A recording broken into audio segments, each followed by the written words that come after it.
Hey guys, this is tiriles here with another Warlords of Draenor beta video. In this video, I'm going to be doing my introductory video towards tanks in Warlords of Draenor.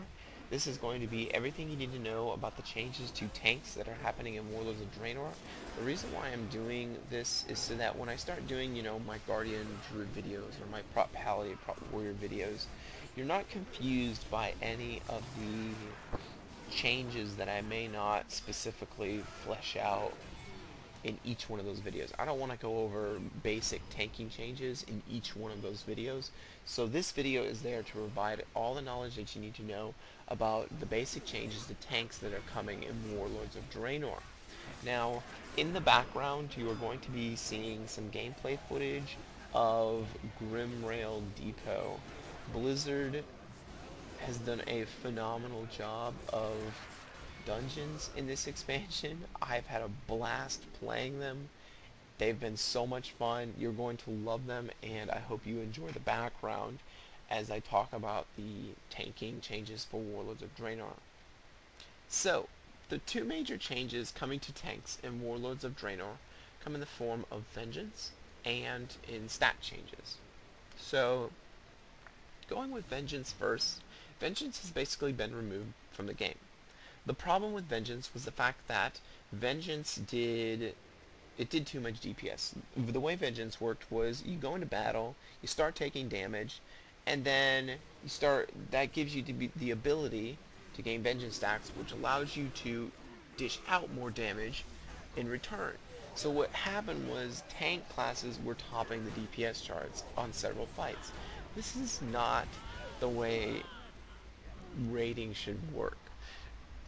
Raids, your tank is sent in there to absorb the damage, and the healers heal them. They should not be topping the DPS charts in any which way. They should not be beating any pure DPS class out for that spot on the tanking, on the DPS charts. So that is a change that was kind of ridiculous and needed to be removed from the game because it didn't need to be there. Now, not all of Vengeance has been removed. The defensive capabilities of Vengeance have basically been taken out and put into an ability known as Resolve. Resolve increases your healing and absorption done to yourself based on stamina and damage taken in the last 10 seconds. So, basically those defensive capabilities of Vengeance have been just, stripped out of Vengeance and put into Resolve. So, tanks may be asking, well, what about my DPS now? Vengeance is gone. My DPS is terrible. Well, to compensate, Blizzard has basically upped your abilities and your damage across the board in your abilities. So your masteries now grant some damage increase, and your abilities, like your basic abilities, like Judgment as a prop pally here, or Crusader Strike, they all deal more damage than they used to.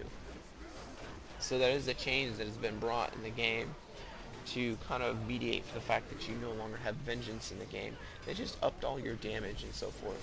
Now, how this affects PvE and PvP, this is going to affect PvE in the fact that it's a nerf, but let's face it, you needed it. You did not deserve to be topping any DPS charts ever as a tank. So, it comes as a nerf for PvE, and simple as that. In PvP, though, I see this as a buff, because in PvP, you'd see a tank, let's say it's a Blood DK, and you're like, I don't want to face him, he's going to take forever to kill. Let's wait until I have all my buddies, and we've knocked out all of his healers and his DPS friends and whatnot, and then we'll take the tank down. With that, the tanks using Vengeance never got the DPS to be able to do anything, so they just ran around hitting like a wet noodle until everyone decided to focus them, and by then you were by yourself. So now, tanks in PvP are actually going to have that damage that they're going to be able to dish out and, compete somewhat in a PvP environment. Now, tank DPS is really going to be around, I would say, 70 to 80% of what a primary DPS spec will be able to do, but that's pretty good considering that you are really hard to kill. And I think the compensation is there, and you will be able to, and you have all the utility as well that comes tanks that you'll be able to put into the game and help, I guess, progress your team better throughout the match.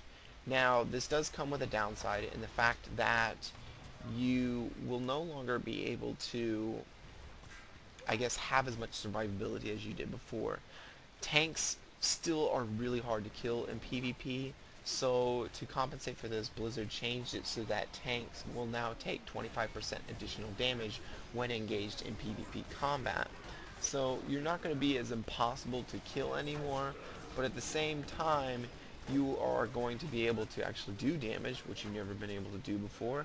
And so it ends up being, I think, an overall compromise and a buff to what tanks are able to do total in a BGU format, so to say.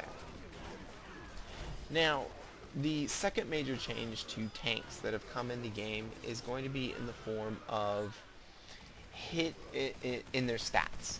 Hit and expertise have been removed from the game, and dodge and parry have been removed in terms of stats on items. And I specifically say stats on items because dodge and parry are still in the game, but the stats dodge and parry will no longer appear in your items. All of your items from Mists of Pandaria back are going to be replaced with bonus armor. So, let's say an armor piece had, parry on it. It's going to be replaced with bonus armor, which increases your armor and attack power for tanking specializations. Now, if an armor piece had both dodge and parry on it, basically what will happen is bonus armor will be changed, the higher stat will be changed into bonus armor, and then the secondary one will be changed into something that's beneficial to the class, such as the new stat versatility, which increases damage, healing, and absorption done, and reduces damage taken. So that's going to be, it's just a little change that's going to be nice. Overall, it's going to make gearing as a tank easier, and your ability to switch back and forth between maybe your tank and your DPS spec a lot easier. Now, the dodge classes, the dodge tanking classes, such as a Brewmaster and a Guardian Druid, they still have dodge in the game. They have it in the form of, like, Savage Defense and in the form of, I believe it's Elusive Brew. That's still in the game. So, to bring the plate wearers up to speed of the dodge classes, they've changed it so that Critical Strike will grant parry. So you could say that parry is still in the game as on armor in the terms of, being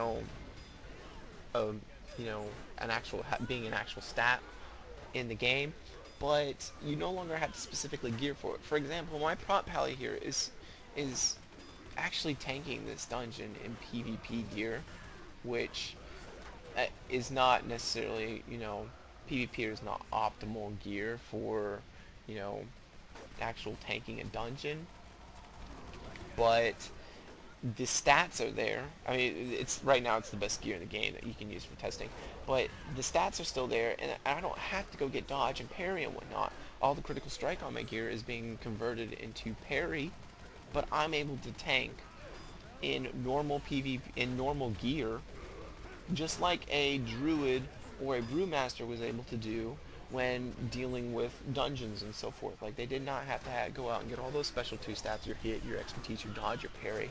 You don't have to do that anymore, which is a really nice change in Warlords of Draenor. When you actually get into the raids, you're going to have to make sure that you have your bonus armor on. You're going to have to focus on things like versatility, but for the most part, you're not going to have to worry about other changes than that fact. It basically puts the plate wearers kind of on par with the dodge-based, I guess, the dodge-based classes in the tanking classes in the game. So it's a nice change. I really like it. It provides more flexibility. It allows me to switch back and forth between ret and prot however I want. If you want to PvP as prot, now the change is simply basically just switching back and forth between your armor, your weapons, instead of switching all of your armor as a whole.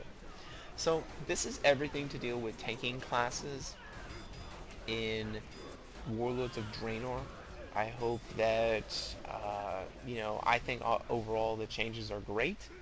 I hope you enjoy the rest of this video of Grimrail Depot. There's not much left, it's just the boss here that we're fighting. Otherwise, I will see you in the next video. Tiriles out.